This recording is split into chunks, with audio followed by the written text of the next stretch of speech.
అవ్వబోతుంది. రేపు చూసిన వాళ్ళందరూ కూడా అదే చెప్పబోతున్నారు. Thank you so much. And Q&A మొదలు పెట్టేద్దామండి. సో ప్లీజ్ చేస్. అండ్ ఎస్ ఇట్టా గారిని అలాగే రాగిణి మ్యామ్ మీరు జాయిన్ అవుతారా, కూర్చుంటారా? ఎస్ మీరు ఇద్దరు కూర్చున్నాం. భూమిక గారు మీరు వెయిట్ చేయండి ma'am on the stage. This a Q&A.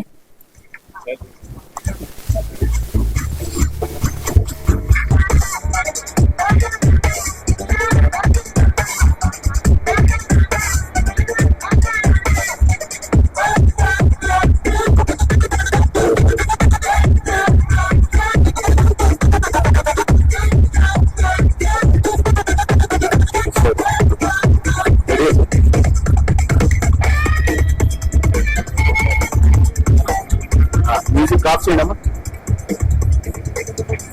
Sir. Gunasekhar sir, మీరు ఖచ్చితంగా ఎప్పుడు సినిమా చేసినా అందరినీ ఆశ్చర్యపరుస్తారు. ఈ సినిమా తీసే విషయంలో మీ ఫ్యామిలీ సపోర్ట్ అంతా ఉంది.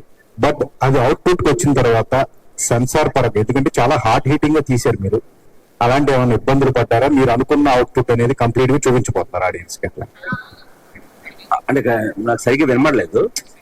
సెన్సార్ పరంగా ఏమైనా ఇబ్బందులు కట్స్ ఏమైనా పడ్డాయా? ఎట్లాగా? ఏమీ లేదండి. అంటే సెన్సార్ వాళ్ళు సినిమా చూసి ఇది యాక్చువల్గా వాళ్ళు చాలాసేపు మదన పడ్డారు సర్టిఫికేట్ ఏమివ్వాలని. అంటే ఇది యూత్ చూడాలి, పేరెంట్స్ తప్పకుండా చూడాలి. బట్ కథను చాలా హార్డ్ హిట్టింగ్ చెప్పడం జరిగింది. అలా చెప్పడం కూడా అవసరం. అందుకని దాదాపు 4 hours డిస్కషన్ జరిగింది సెన్సార్ ఆఫీసరు వాళ్ళందరూ.